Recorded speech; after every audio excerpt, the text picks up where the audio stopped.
Aqui nesse fim de mundo só mora eu e a mulher. Luz fraca do meu lampião faz sombra dançando no jacaré. Silêncio que até pesa no peito, só grilo cantando pro breu. Vagalume riscando no escuro, parece estrela caindo do céu. Dá prazer ouvir o som da cancela, rangido afiado cortando sereno. É sinal que ainda existe esse mundão nessa grota perdida no tempo. Dá prazer ouvir o som da cancela, bate forte no meu coração. É barulho de gente passando, é lembrança dizendo que eu não tô só, não.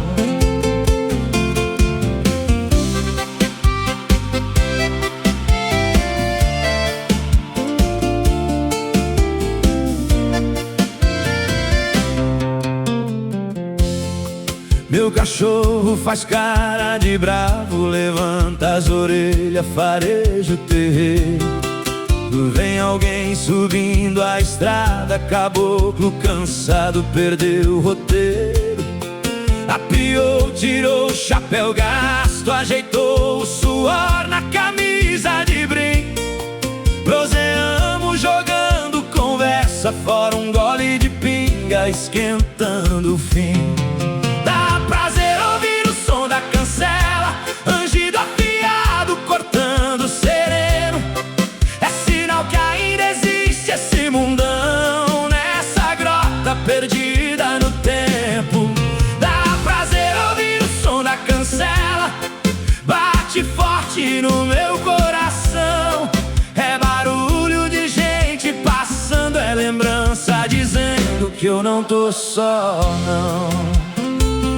Homem, não esquece de bater a porteira quando for embora pra casa, viu? Esse estrondo ecoando no pasto me conta a história melhor que rádio de filme. Aqui ninguém vem, a estrada some, até o cachorro estranha a visita que vem. Mas quando a cancela reclama alto, parece que o mundo lembra de mim também. Dá prazer ouvir o som da cancela, rangido afiado cortando sereno. É sinal que ainda existe esse mundão nessa grota perdida no tempo.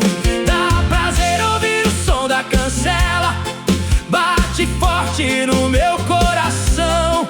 É barulho de gente passando, é lembrança dizendo que eu não tô só, não.